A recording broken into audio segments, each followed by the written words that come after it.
and 389 supported the bill, and 222 rejected the bill in its current format as introduced by the executive.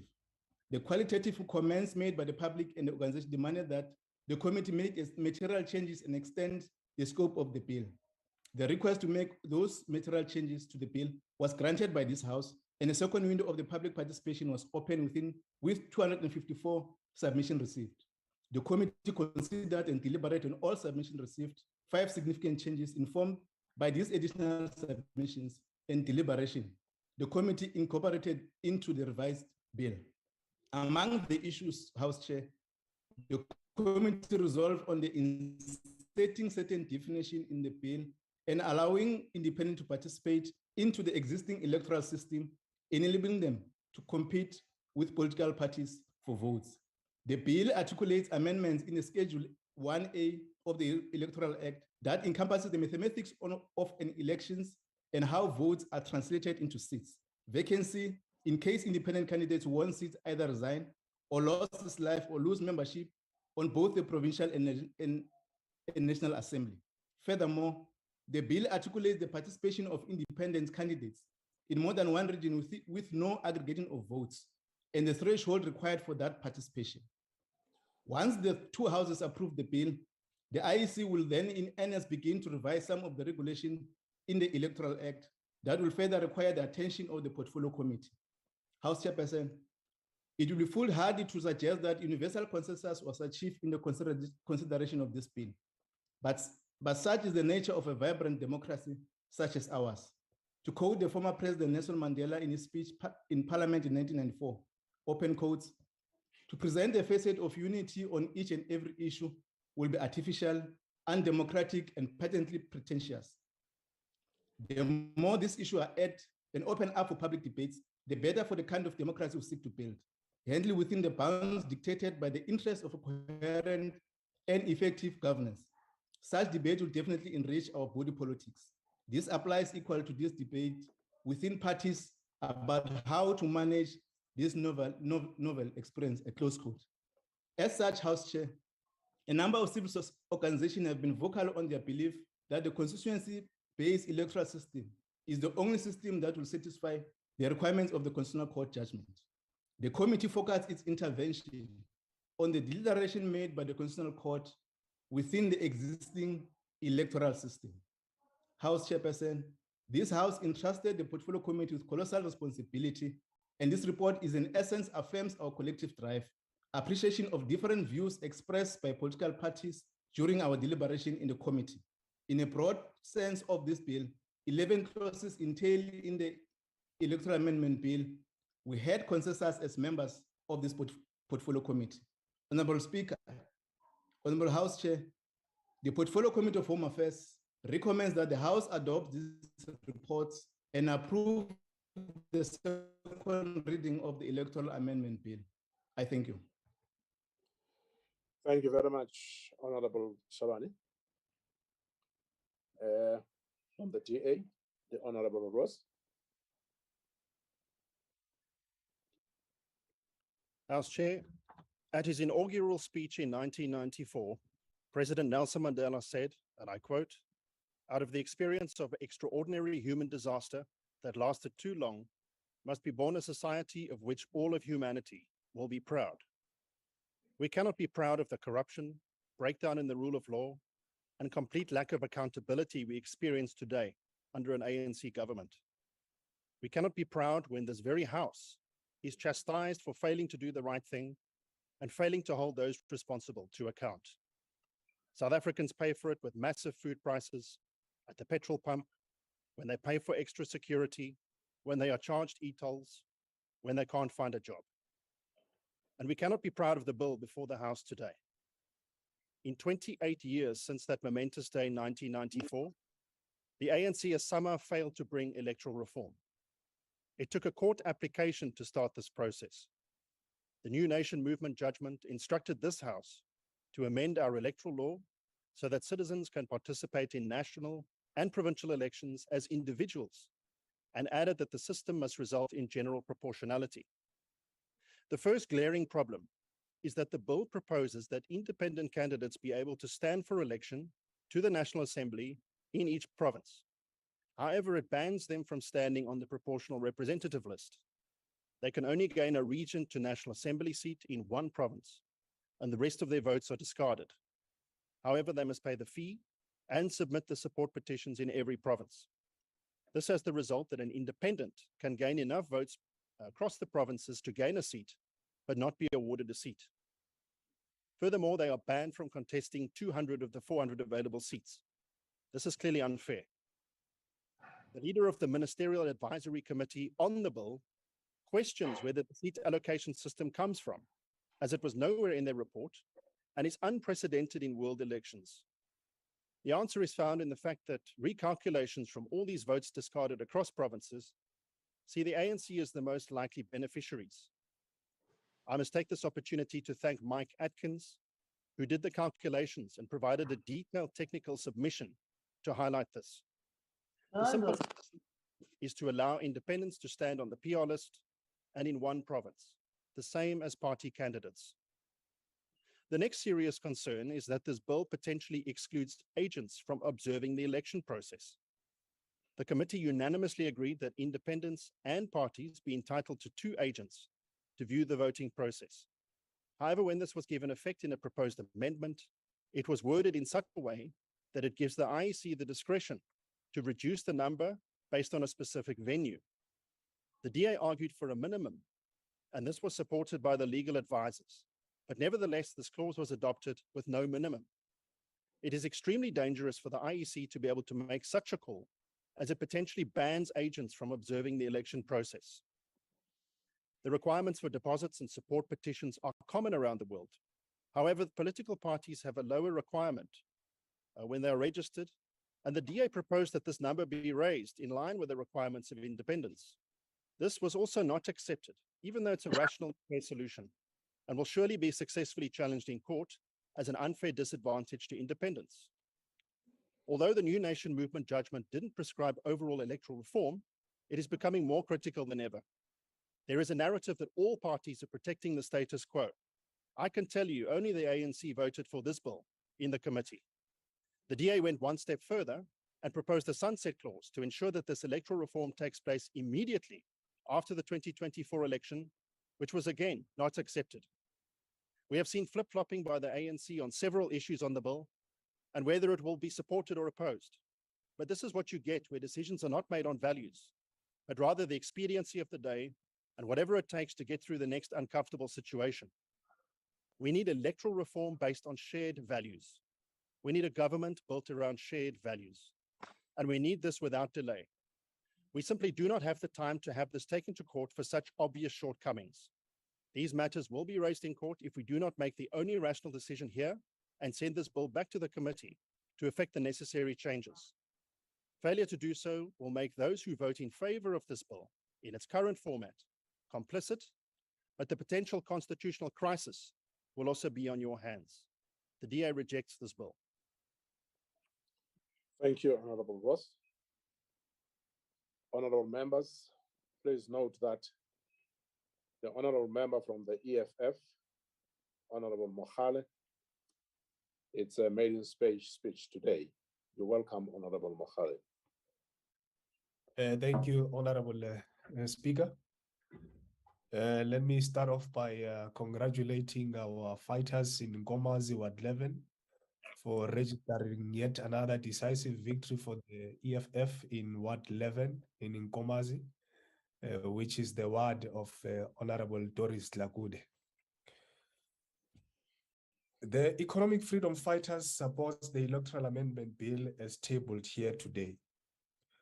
We also confirm that the processes followed in the enactment of the bill was transparent, fair, and straightforward.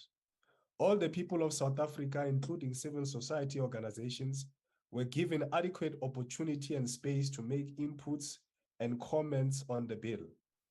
After consultation, this bill is what we have produced and is being tabled here consistent with the Constitutional Court ruling and provides an equal platform for all those who seek to contest elections to do so in a transparent and open platform. It is the choice of those who seek to contest elections as to whether they intend to do so within an organization or as an individual. And no one is forced to join a political party, and no one is forced to be a so-called independent candidate. The bill as proposed is therefore correct that and legitimate in stating that the minimum requirements of entry for political parties must be the same as that of the so-called independent candidates. The bill is further correct that if an independent candidate receives votes that exceed the minimum number of votes for election into parliament, the additional votes cannot entail that the so-called independent can bring an additional person as a candidate because the option is fully open for political parties. The threshold for the nomination of independent candidates must not be less than 20,000. And these must be people who are registered to vote, and the IEC must be able to verify them individually one by one. The list of the 20,000 people supporting an independent candidate must also be made public so that voters and individuals who are fraudulently added into these lists can publicly disassociate from those who misuse their names. The reasons we are saying the threshold must be higher for those wishing to contest is because if it is lower, we are going to have thousands of candidates for provincial and national elections, and that will be impossible to efficiently administer from an electoral point of view. The independent candidate must pay the same amount of deposit fees paid by political parties, and the deposit must not be refundable as the inclusion of the independent candidate will come with costs. And people who wish to stand should not be taking chances. Those who contest as individual independent candidate and get higher votes than is required to get a seat in parliament must forfeit the remaining votes because they would have given a clear and equal opportunity and option to contest as a political party. We strongly discouraged by-elections to replace independent candidates who either die or resign from parliament or legislature, because if such is permitted, the country will be permanently in a state of by-elections. We also take this opportunity to jealously guard and defend our constitutional rights and permissibility as democratically elected members of parliament to pass legislation. There is a growing and unacceptable tendency from stooges of domestic and global white capitalist establishment to undermine, denigrate, and look down on members of parliament as if they are not democratically elected representatives of our people. Of course, civil society formations and all other people of South Africa are permitted to make submissions to parliament, but it is our constitutional right as parliamentarians to make the laws. While the Constitutional Court can interpret and check the constitutionality of the laws that we pass, it is not the role of the Constitutional Court to make laws and pass legislation. We have now written the law on independent candidates, and once it is approved by the NCOP, it must be signed into law, and we all shall start preparing for the 2024 general elections. We reject George Soros and Oppenheimer-funded open society foundations and organizations which are trying to subvert South Africa's democratic process. There is nowhere in South Africa's constitution where it says parliament must take instructions and advice from George Soros and Oppenheimers. We therefore reject with contempt these nonsensical letters sent by organizations of stooges and puppets such as Right to Know, Rivonia Cycle, Helen Suzman Foundation, My Vote Counts, and all these fake organizations which do not have any constituencies. If George Soros and Oppenheimer-founded organizations think that they represent the people, let them contest elections and they will be rejected by the masses of our people because our people don't and will never support white supremacy. Honorable Speaker, the EFF supports the adoption of the Electoral Amendment Bill as proposed. Thank you very much. Thank you very much, Honorable Motsoaledi. House Chairperson. That was solid, Commissioner. Yes, solid. Yes, Thank you. Yes. Honorable members, your noise, please. IFP? No. The Chair, Honorable it was the head of elections of the EFF. We had to do that. Thank you. Honorable member, please. And we won what level then come as the chair? Honorable, I'll take you out of the platform. You go on with this, I'll take you out. Aibo. Honorable Ms. Zalfan Malre, you're welcome from the IFP. Thank you very much, House Chairperson. Thank you very much. House Chairperson, today's debate goes to the very heart of our democracy. As the trust deficit between those who vote and those who are elected into power grow daily, it is clear that many have lost hope in the current political system. As South Africa heads towards a failed state under the leadership of our current government, citizens are tired of a political system that doesn't hold leaders accountable. South Africans want better and they deserve better. Yet decades after electoral reform was first demanded, this bill before us has been widely criticized. But where did we go wrong? In a nutshell, this process hasn't gone far enough. On 11 June 2020, Parliament was given 24 months to remedy the Electoral Act. The baton was passed to the Department of Home Affairs, yet the Minister of Home Affairs only appointed a Ministerial Advisory Committee, a MAC, in February of 2021, a full 6 months after the court order. The MAC proposed two options, a minority report and a majority report, as the Minister alluded to. The majority report mirrored the Frederik van Zyl-Slabbert report, which carried widespread public support. It must be noted that it was the former Minister of Home Affairs, Prince Mangosuthu Buthelezi, who started the process of electoral reform, which led to the recommendations of the Van Zyl-Slabbert report in 2003.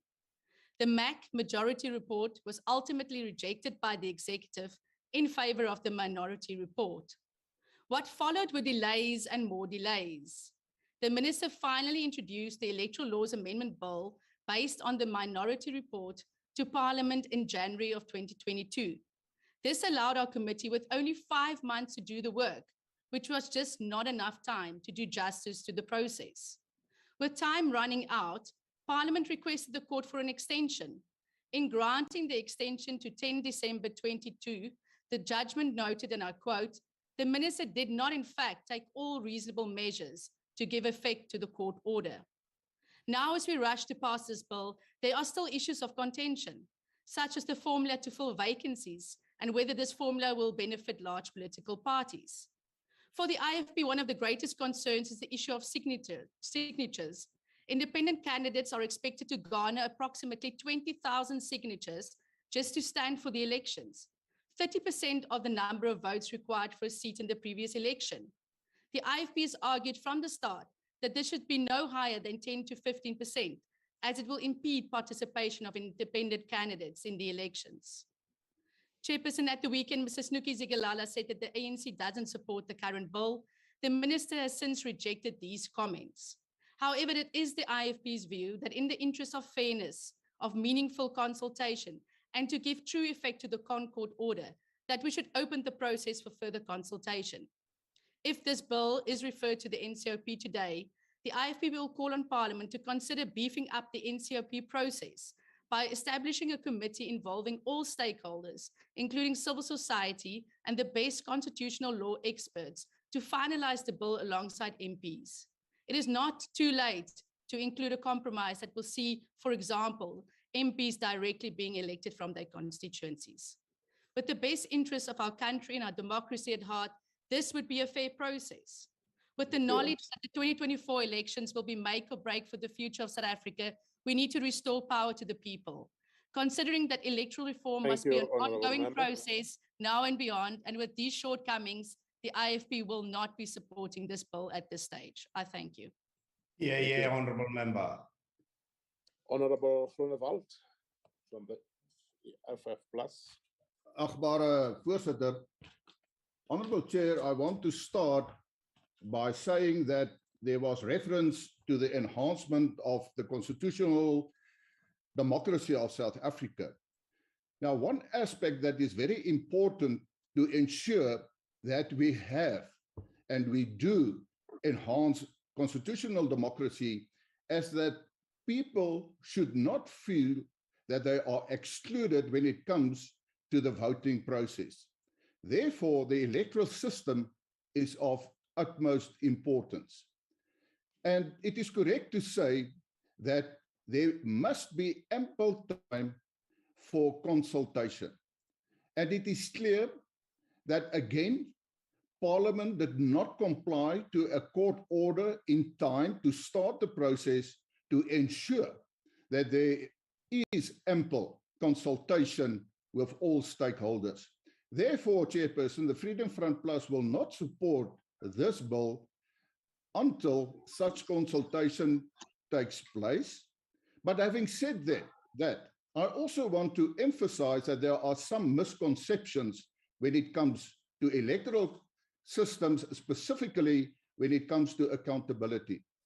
Honorable Chair, the electoral task team that has been established in 2002 by then President Thabo Mbeki in terms of the constitutional requirements, which brought the report in 2003, had a minority report and a majority report, creating the impression, yes, there are differences, which is true, but if there was one aspect that was a consensus issue in that electoral task team report, is that electoral system does not ensure accountability. No electoral system can tell representatives how and in what sense they have to be accountable to the electorate. Therefore, it is wrong to say that we must change an electoral system to make representatives more accountable to the people. Honorable Chair, accountability is lying in the discipline of political parties and the representative, him or herself. And I want to say it is wrong to say that independent candidates will be more accountable. In every case, that is not true. The facts are as follows, that when an independent candidate, after 2 years, decides that he or she does not really continue with the work in the constituency and they do nothing, the electorate can do nothing because you only have elections every 5 years. But in the case of a party political representative, if a representative does not do his or her work, the party can terminate the membership of that specific representative and then elect someone else.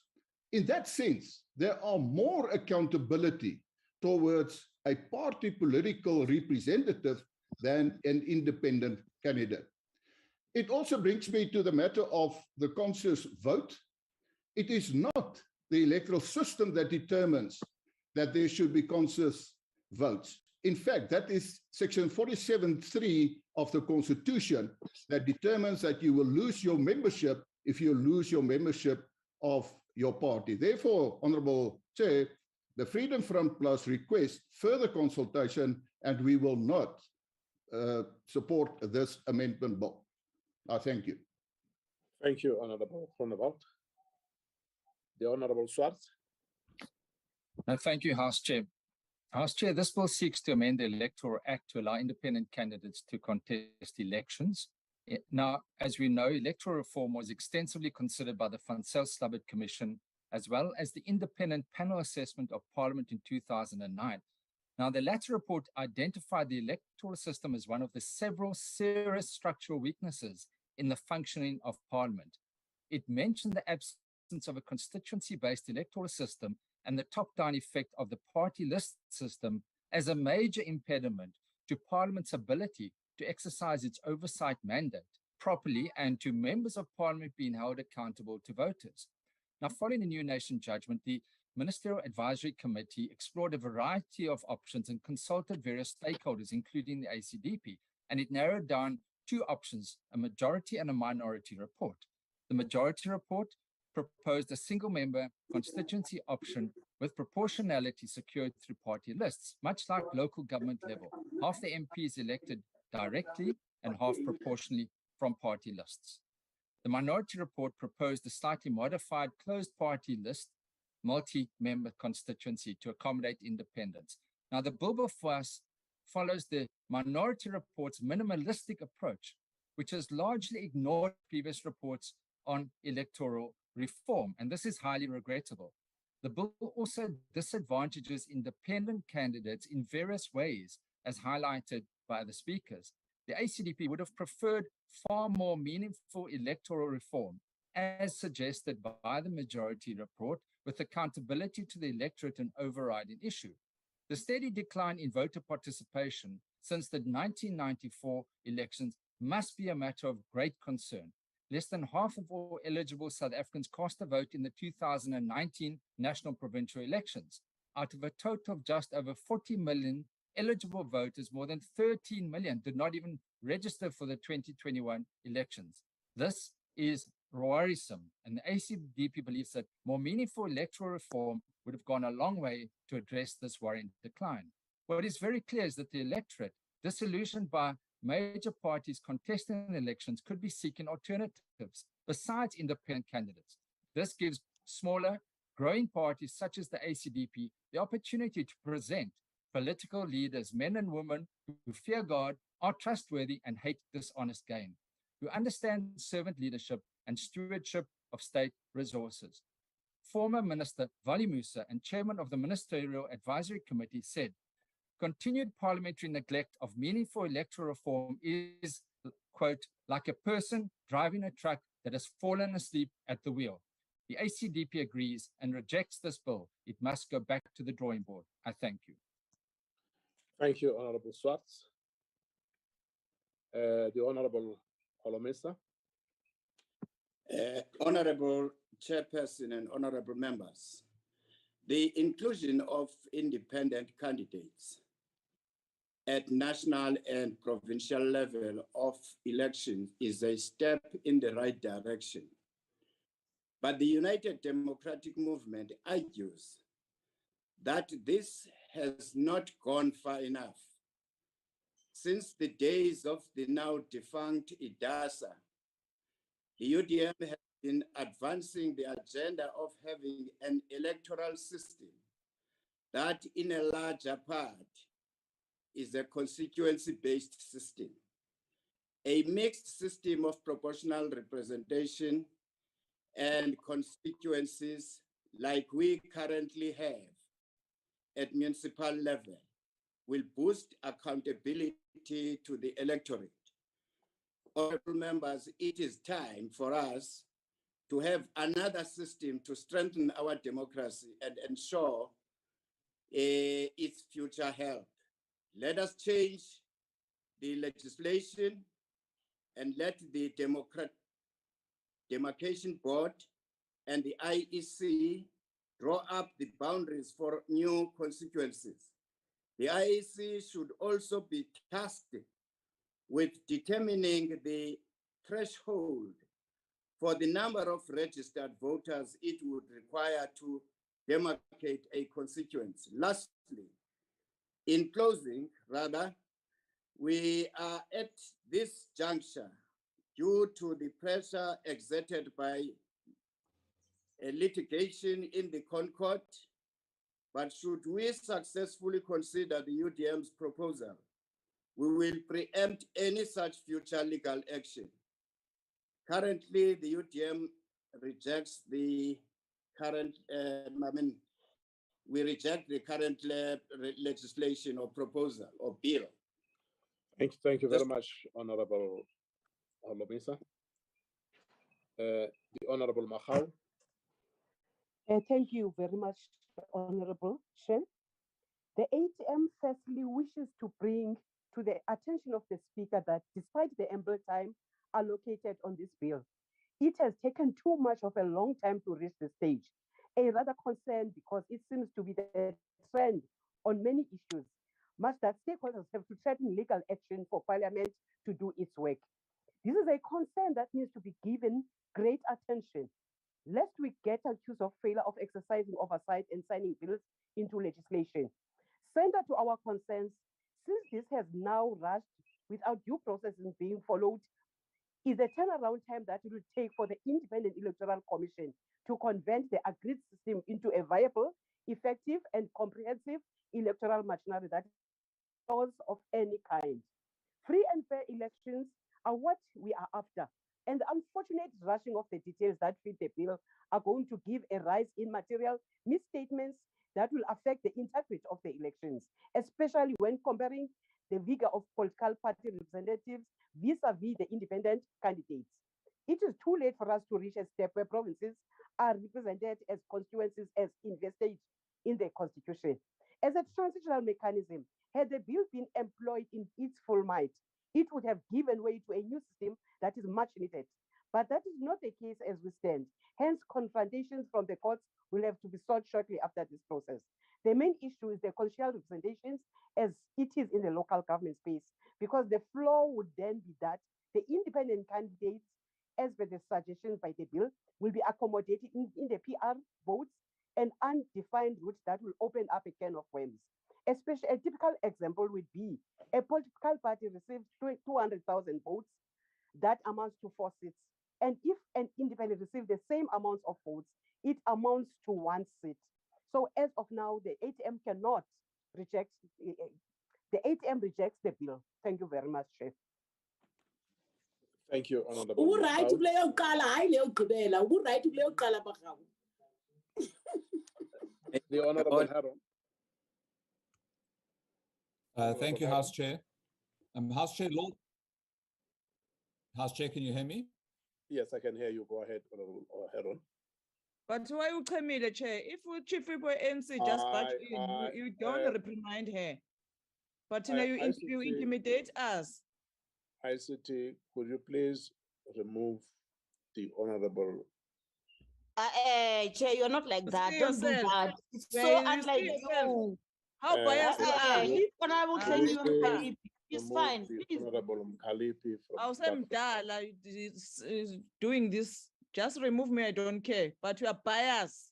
Thank you very much. Dala. Thank you. Honorable Heron. Thank you, House Chair. Could you please go ahead? Thank you. House Chair, lawmaking. I will give you a full complimentary. Okay, go ahead, Honorable. Thank you. House Chair, lawmaking is an evolutionary process. Democracies are not born fully formed, and legal systems and jurisprudence develop over time.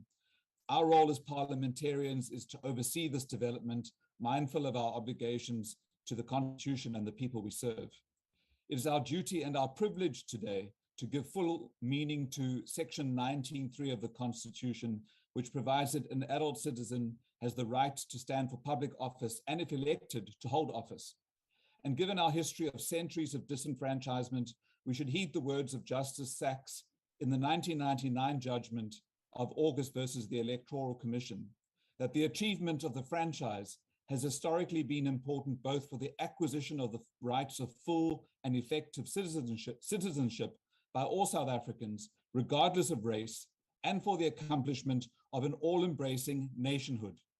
When the Constitutional Court pronounced our electoral system unconstitutional because in its fullest sense, it disenfranchised those who choose not to associate with any political party by denying them the right to stand for public office, this was an opportunity for us to evolve our election laws, to bring the legislation into alignment with both the letter and the spirit of the Constitution, and in fact, an opportunity to implement a long overdue overhaul of our election system.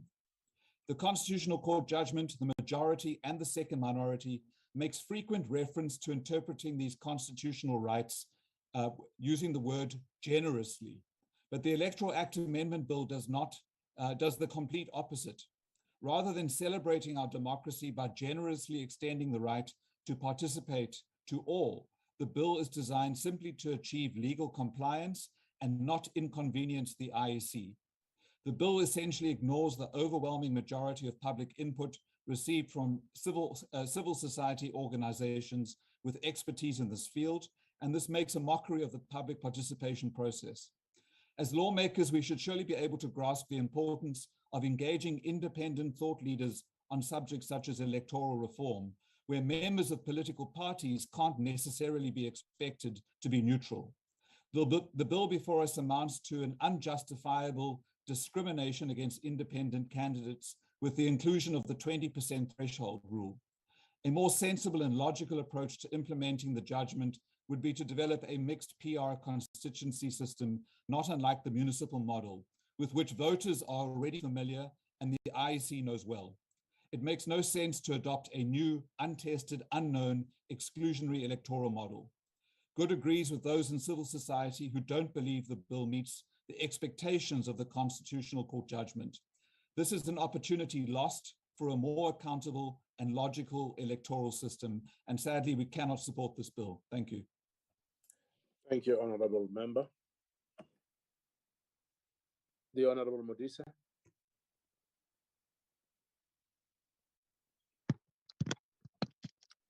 Am I correct? No, it's the Honorable Imam.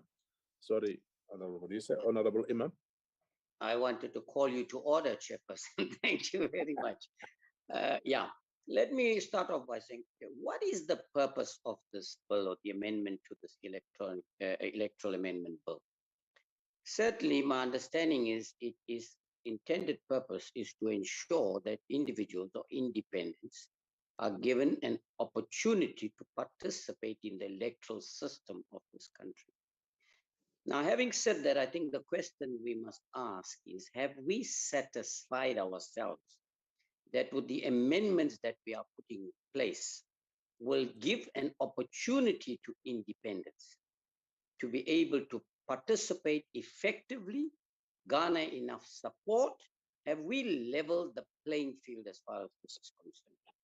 Now, I have heard, and you know, the member raised the issue of deposits and things that independents should be paying the same amount of deposits with political parties. That's the one hand. On the other hand, we are saying that an independent must garner 20,000 signatures while political parties only need 1,000 signatures. So where and how are we leveling this playing field? Are we creating such a difficult environment for individuals or independents in order to discourage them from participating? Then are we achieving the intended purpose of ensuring that we have constitution-based political system where people will be participating elected directly by the constituencies? Now, the other thing I cannot seem to understand why political parties will be contesting for all 400 seats. Individuals who may have support base in all different parts of the country can only contest 200 seats. I think a lot of work, Chairperson, we must admit, while this is intended to bring independence in line and allow them to participate in the process and serve the best interest of the electorate of the country, I don't think we are addressing the real challenges that we face in the electoral system. We know when it comes to political parties, individuals in political parties have their own views. And more often than not, they cannot express those views. They have to go by the mandate. There is an opportunity through independents participating. But it seems like before we open the doors, Chairperson, we are actually closing the doors to independents. We're making it so difficult for these independents that I really don't believe that they will be given the opportunity to participate. Actually, I think this is more deterrent than welcoming and addressing the concerns that were addressed, of course, by the King Court. So the NFP thinks that a lot of work needs to be done. We welcome this. At the same time, we believe, but we also recognize the fact that at the NCOP level, there will be an opportunity to make further amendments so that we can address the challenges that independents might face. And lastly, I want to say political parties got a distinct advantage. They are funded and funded very well by business and others. Individuals are not going to be able to get this. We haven't addressed the issue of funding, how they're going to survive, what funding is going to be available to them and things. So yes, that's the concern the NFP wants to raise, but we hope for that through the NCOP process, further amendments could be made to address those challenges. Thank you very much. Thank you very much, Honorable Imam. The Honorable Modise. Thank you, House Chair. Democracy is a term drawn from Greek words meaning rule by the people. It differs from other forms of government in its insistence that, in principle, every adult has a right to a say in decisions. By electing representatives into public office, the people govern. Elected public representatives carry out the will of the people. It is for this reason that 67 years ago in Kliptown, thousands of people adopted the Freedom Charter, which proclaimed that the people shall govern. House Chair, as it has been outlined, the Constitutional Court in the new National Movement judgment declared that provisions of the Electoral Act of 1998, which prevent independent candidates from competing in provincial and national elections, is unconstitutional. The court ruled that the impaned provisions violated independent candidates' constitutional rights to stand for the public office, to freedom of association, and to dignity. The court thus held that the right to freedom of association is limited when the state compels individuals to associate with a political party against their will, or whether by joining or forming a party. The Republic of South Africa is one sovereign democratic state founded inter alia on the value of multi-party system of democratic government to ensure accountability, responsiveness, and openness. The ANC has been and remains committed to these foundational principles. The ANC delegates at the Constitutional Assembly, which concluded the 1996 Constitution, insisted that this Constitution must be constructed in a manner which would respect the principle that the people shall govern. This is exactly the principled commitment which obliged the ANC negotiators to argue in favor of a proportional representation electoral system, thus to ensure that even the smallest fragment of political opinion in our country would be represented in our legislatures. We cannot lose sight of the history of our country. After decades of disenfranchisement of Black majority in South Africa, the ANC declared that the achievement of a right to vote would signal the achievement of full citizenship and legal equality for all. It declared that elections would be a fundamental element of a democratic political life in our country, and that government shall maximize popular participation and be accountable and responsible to the people. As the ANC, we have always supported a proportional representation system as it is best suited to a country as diverse as ours in terms of race, class, and language. This system ensures that different political viewpoints are able to find representation in Parliament and speak on behalf of that constituency. Since the judgment was handed down and the bill tabled by the Minister of Home Affairs, the Portfolio Committee has worked extensively, consulted widely, and engaged issues to ensure that independent candidates are catered for and fully participate in national and provincial elections. This bill has created a conducive environment for the participation of the independent candidates, contrary to the version which is mobilized by the NGOs and civil society organizations. The ANC believes the inclusion of independent candidates strengthens our democracy. It broadens the options for people to choose their public representations. The ANC supports the bill. Thank you very much, Honorable Modise. The Honorable Jafta. Thank you, Honorable Chair. Honorable Chair, I must say from the onset that the African Independent Congress will abstain on this bill. We have read the Electoral Amendment Bill in its current form and reviewed the judgment of the Constitutional Court in One Nation movement. The bill does not reflect the spirit of the judgment insofar as promoting the constitutional requirements of proportionality. We make these points because the effect of the bill is to have independent candidates' votes discarded if they reach or cannot reach a particular threshold. This forces voters to think twice about casting their votes for independence. According to the Constitutional Court, open quote, once an adult citizen is forced to exercise Section 19.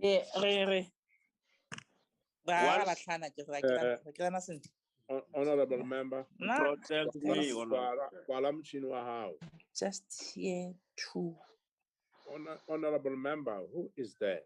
Please, Honorable Komani. According to the Constitutional Court, open court, once an adult citizen is forced to exercise the Section 19, subsection 3B, right through a political party that diverts her or him of the very choice guaranteed by Section 19, subsection 1, not to form or join a political party. That cannot be. We must strive for a reading that does not truncate the full effect of any of the rights afforded by Section 19, close quote.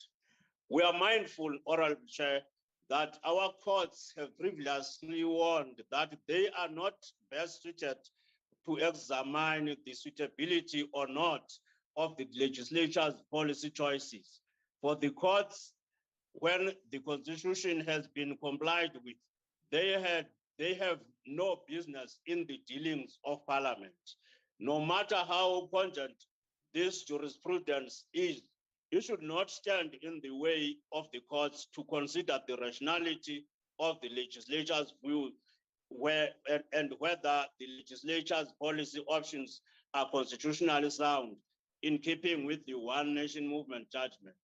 We also note the views of public interest organizations that the current bill doesn't embrace the views of the people, in that it does not allow multi-independent candidates constituency system so that voters are not limited to voting for a single candidate in a particular region.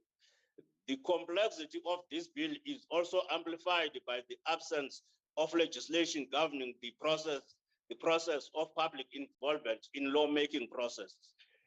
It is indeed true that the Constitution does not envisage, open quote, a mechanical democracy where the winner takes it all, close quote. As the Constitutional Court once noted, the real debate is whether the bill is in its current form will pass constitutional muster. The jury is still out, and that is why, Honorable Chair, we will abstain on this particular vote. I thank you. Thank you, Honorable Jafta. The Honorable Cope. The Honorable Nyanza from the PAC.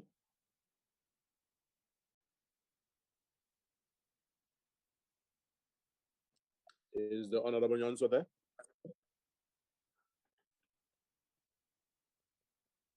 Okay, I pass.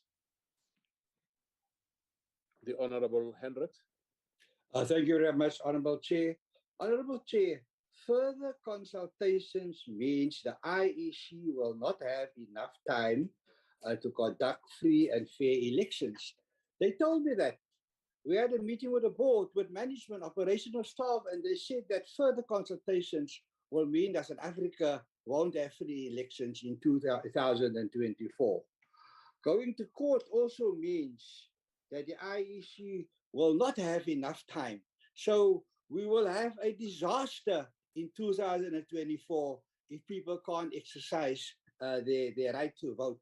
So I'm very disappointed to hear so many honorable members wanting to delay the elections and not have elections in 2024. Must we then call in the army to run the country? This is unacceptable, and I cannot understand why this position is adopted by so many political parties. Honorable Chair, we know that Vali Moosa, the Honorable Vali Moosa, called for electoral reform.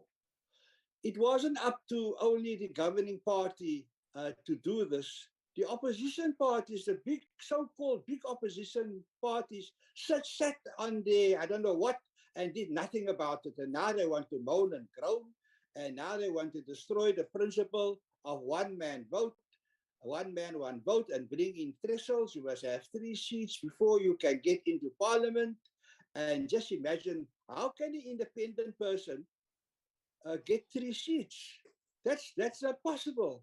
So we find that the official opposition party, they've talking about 3 bills, and they are defying the constitutional court order by doing that.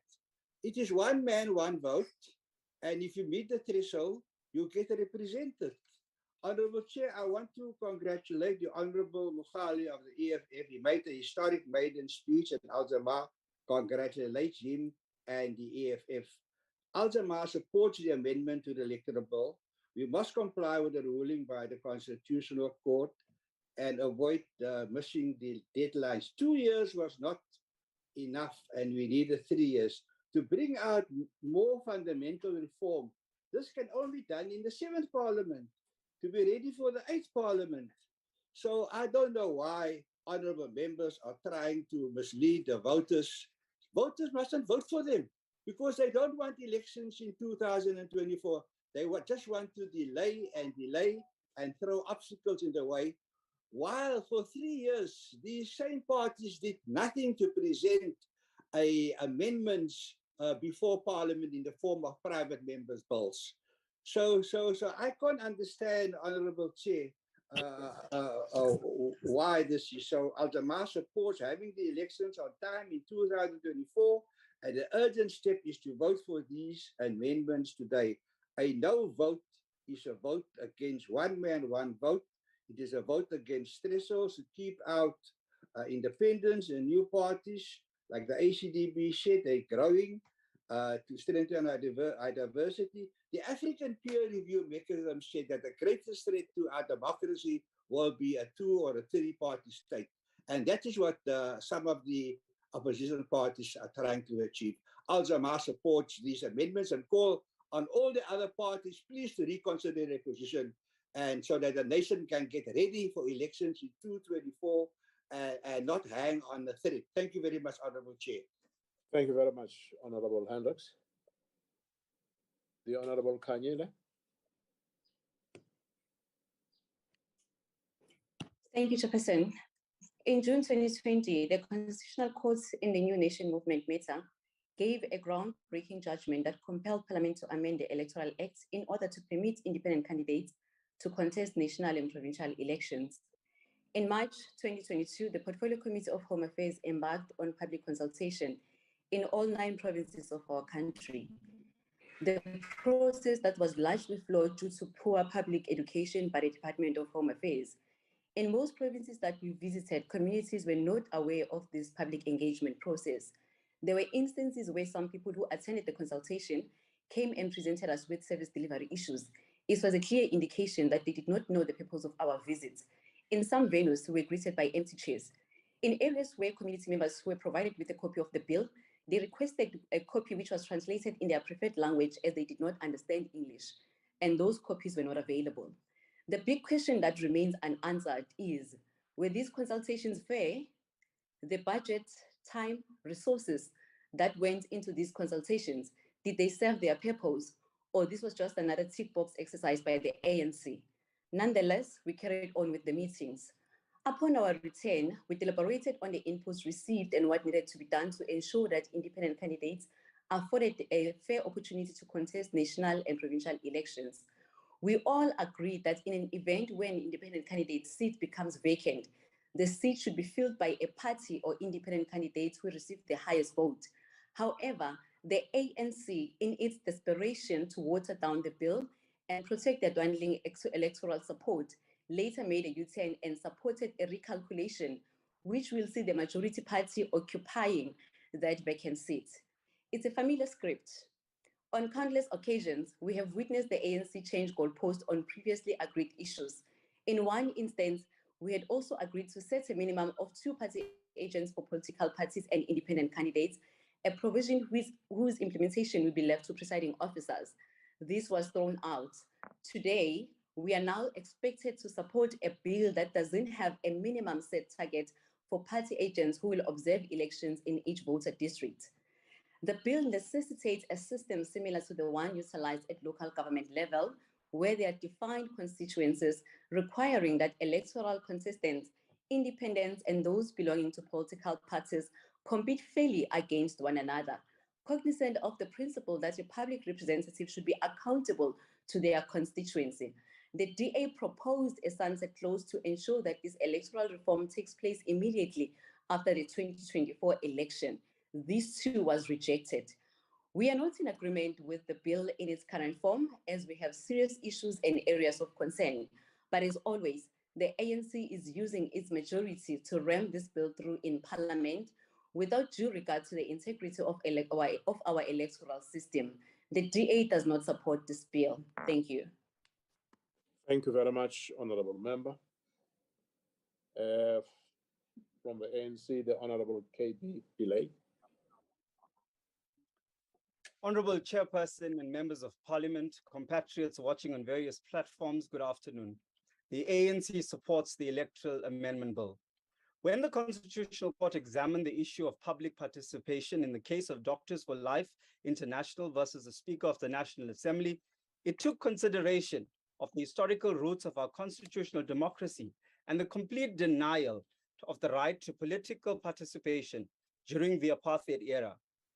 The Constitutional Court also considered the participatory nature of the anti-apartheid movement and the traditional practice known in different languages as Imbizo, Lekgotla, or Busbarad, a public gathering called by community leaders to discuss matters affecting the community. The judgment explained that South Africa's particular form of constitutional democracy embraces the principle of participation and consultation. It was in this context that the obligation to facilitate public involvement in the lawmaking processes was to be construed.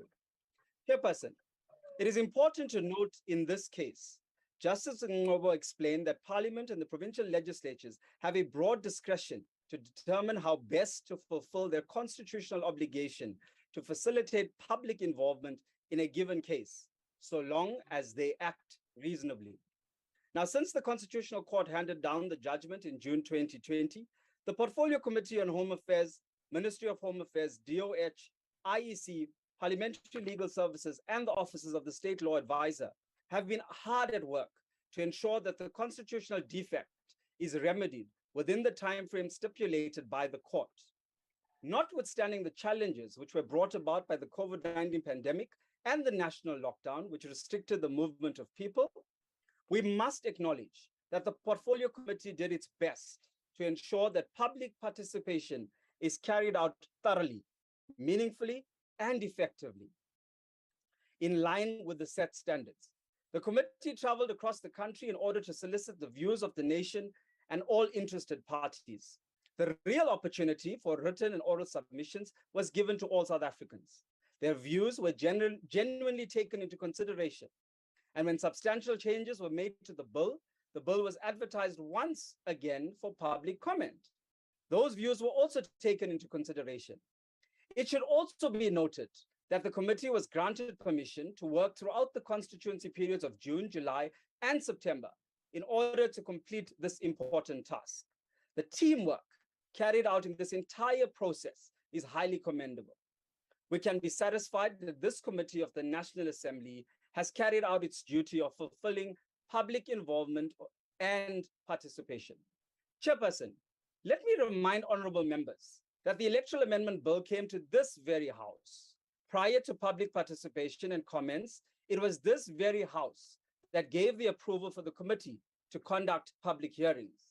And it was this House that allowed for further public comments when the committee proposed substantial changes to the bill.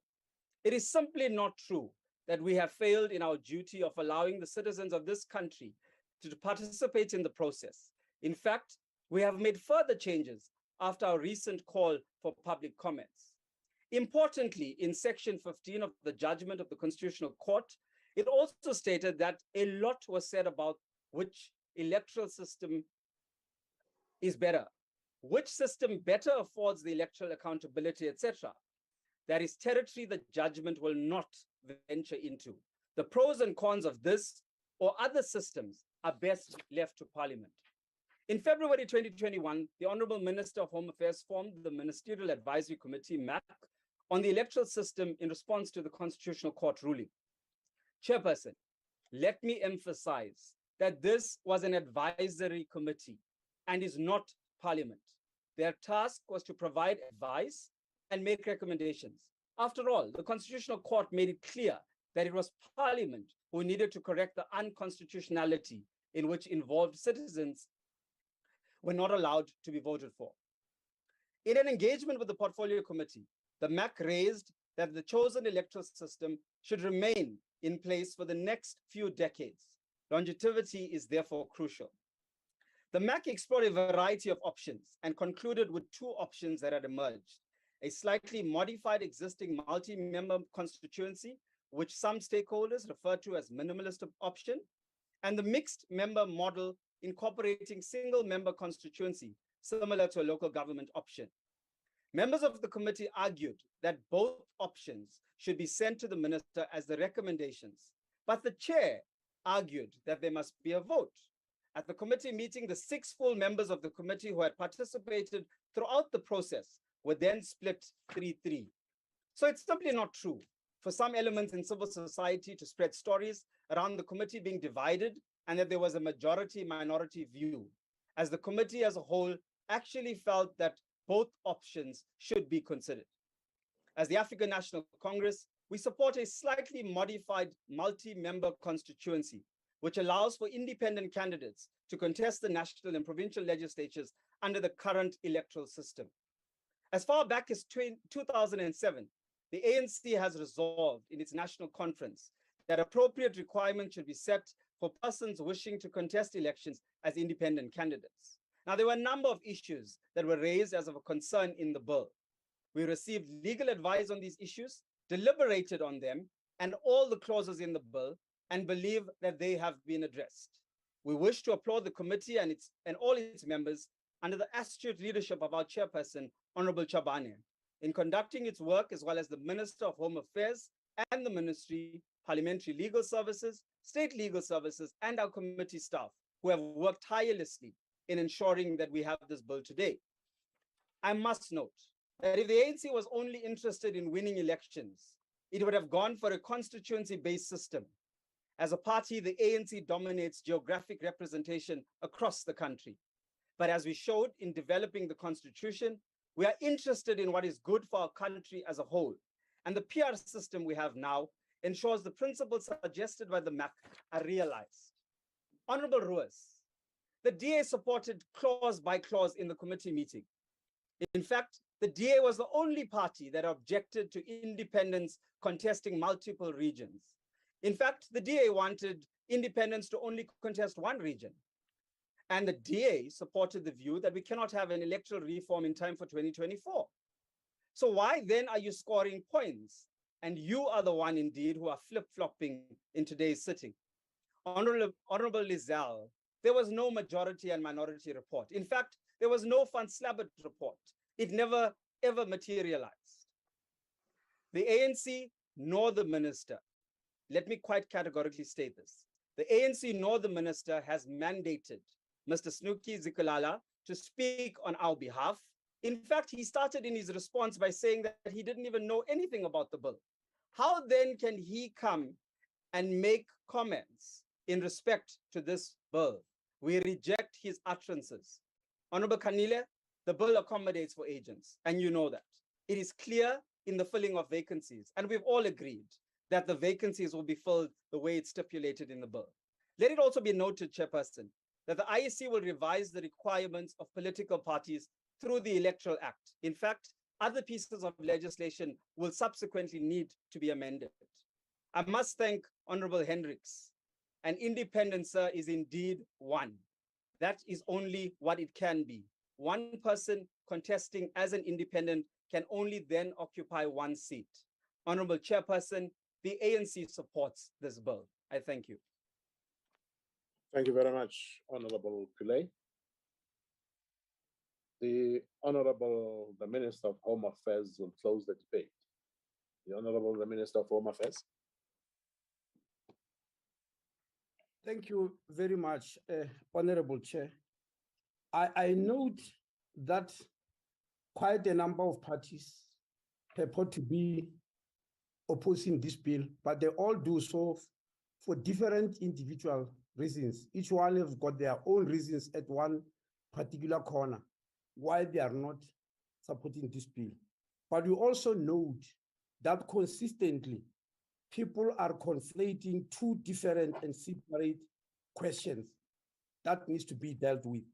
The first question is the Constitutional Court ruling about inserting independent candidates. This is what the bill is all about. The second question which Parliament ought to deal with is whether the country, people must come to Parliament via constituencies, like it's happening in other jurisdictions, like in the UK, etc., etc. This is not what is in front of the House now. It is not what the Constitutional Court has ruled about. And honorable members, I really want to appeal to you. Don't mislead the public. There is misleading of the public here that within 24 months, we will have been able to pass a demarcation and act. So, you know, I mean, which is like the Municipal Demarcation Act 27 of 1998. That demarcates municipal borders. Municipal boundaries. There is no demarcation act for the National Assembly. We were supposed to go back if we took that view. If we took that option, we will have gone back to start establishing an act, after which, after it has passed, we must now start establishing a demarcation board for national and provincial elections. And so it is wrong to say you could have done that within 24 months. Even these 6 months, that is always being sang about. The last issue, Chairperson, I want to clarify Honorable Shaik, because there's a misunderstanding here, and I realize that many people carry that misunderstanding. There are two different acts here about numbers. The Electoral Commissions Act 51 of 1996 defines that when you register a political party, you must show 1,000 signatures. It's not about participating in election, just to register a political party. In terms of an act passed in 1996, you must have 1,000 signatures. Now, we are now passing an act that includes independents who do not appear in the 1996 act because they were not there. Now, in this case, the bill proposes that it must be 20% of the seat that was required the number of votes that was required to pass a seat in the past election. What must happen if we want equality is for the IEC to go and equalize these two things, especially that the 1,001 is not in an act. It's not an act, it's regulations, and the regulations can easily be dealt with. So if people believe there's going to be inequality between independents and political parties, that inequality is not going to be there if you understand issues. Then there is the issue of NCOP. This bill is going to NCOP. Any of the technicalities which we think have been left behind can actually be dealt with there. But I don't want us to continue incessantly influencing people and misleading them, that we could have given them something within 24 hours. The Constitutional Court know what it was, 24 months. They knew what they were doing when they said we must make this correction in 24 months. And they were not including all these things that people are demanding here. Thank you very much. Thank you very much, Honorable Minister. Honorable members, are there any objections to the bill being read a second time? Yes, Honorable Chairperson from the IFP. IFP, noted. House Chair, please note the objections of the Democratic Alliance, and we would like to call for a division, please. Honorable Kwakube. It's noted.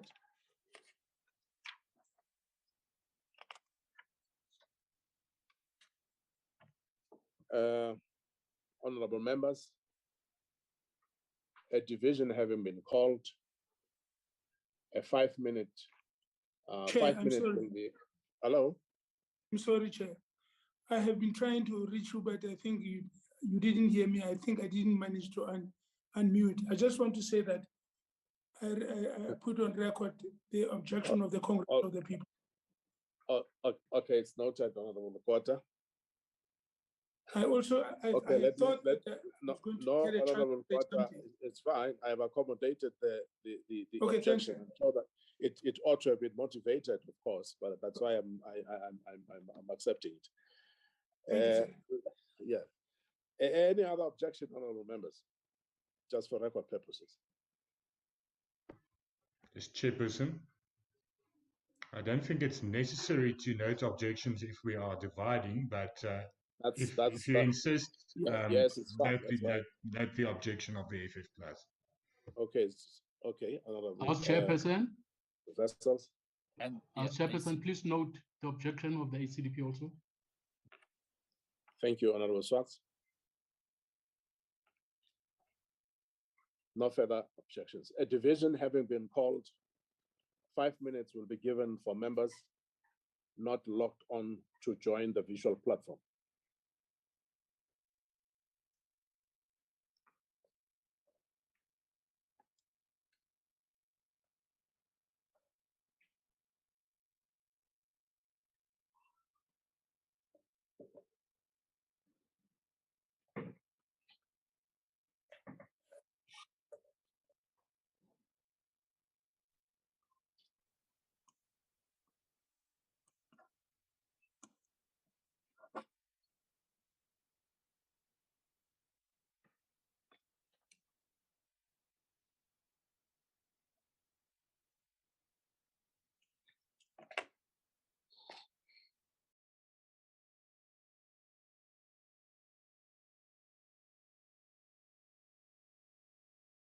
Recording stopped.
Honorable members, the Speaker has determined that in accordance with the rules, a manual voting procedure will be used for this division. Firstly, in order to establish a quorum, I would request the table to confirm that we have the requisite number of members on the visual platform to take the decision. Party whips will then be given an opportunity to confirm the number of their members present and indicate if they vote for or against the question. A member who wishes to abstain or vote against the party vote may do so by informing the chair. Order. Having confirmed that, let me just confirm first.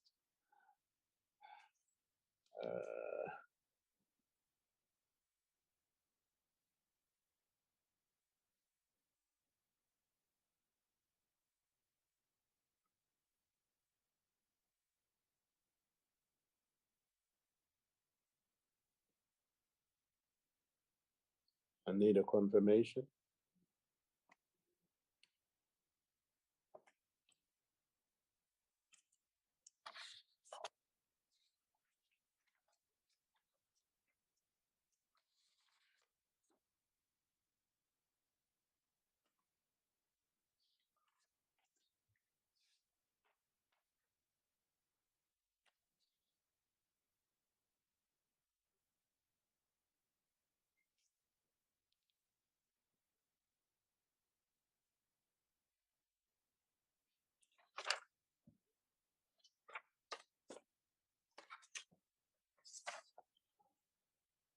Honorable members, having confirmed that we have the requisite quorum, we will now proceed with the question at hand. Voting will now commence. No member will be admitted on the visual platform until the division is concluded. Whips, could you confirm the number of your members present on the virtual platform and indicate if they vote for or against the question? The table will assist if needs be. Are the party whips ready to record the votes of their members who are present? ANC. Thank you very much, House Chair. House Chair, the ANC on the platform is 1981, it's just dropped now, it's 197. We vote in full support. Thank you. Thank you, DA.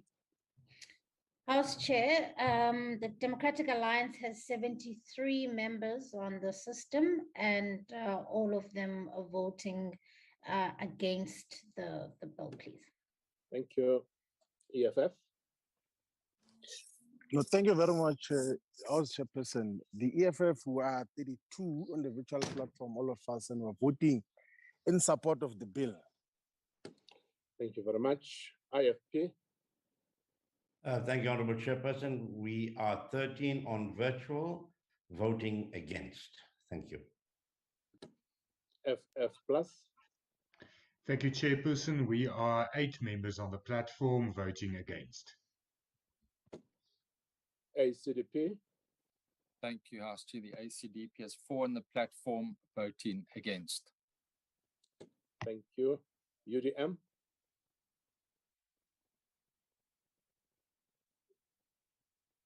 UDM.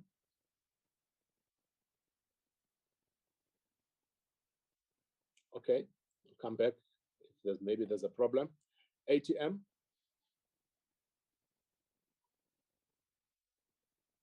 ATM. Good. House Chair, we are 2 on the platform and we are abstaining. Thank you. NFP. Chairperson 1 in support. Thank you very much. IEC. Chairperson 1 and abstaining. I'm sorry, correction, AIC. Yes, Can you repeat Chairperson. that? I'm one on the virtual platform and I'm abstaining. Thank you very much. Cope?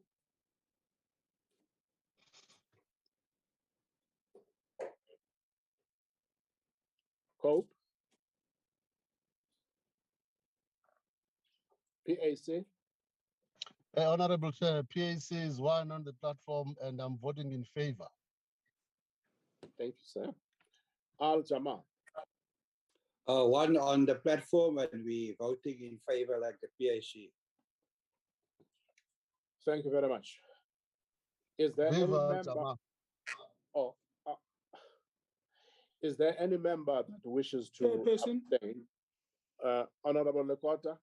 Cope, I'm alone on the platform and I'm voting against. Thank you very much, Honorable Lekota. House Chair, Swatcha ACDP, one of our members was kicked off the platform, so we might only have had 3 on the platform. I just need ICT to check that. Thank you.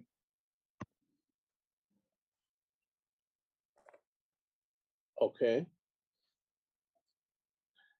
Is there any member that wishes to abstain or vote differently to their party? No. If none, thank you. The voting session is now closed.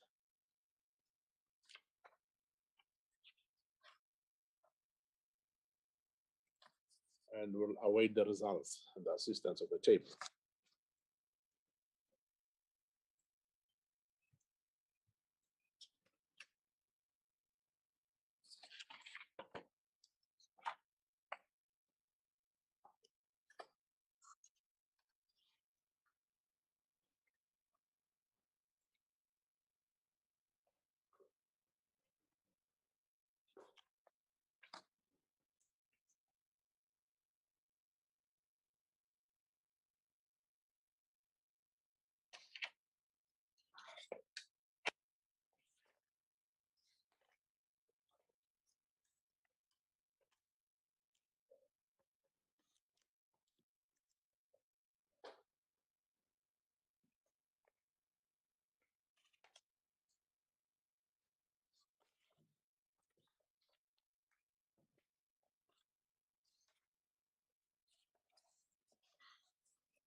Honorable members,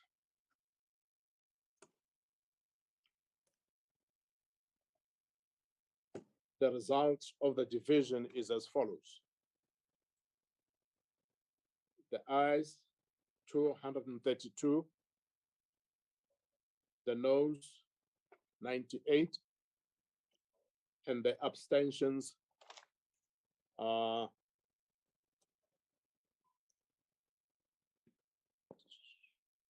abstentions 3.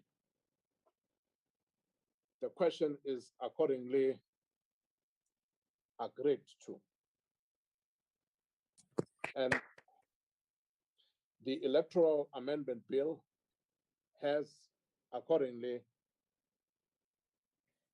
been read a second time and will be sent to the National Council of Provinces for concurrence.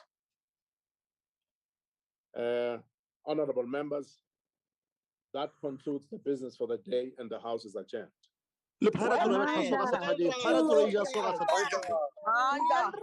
Manda.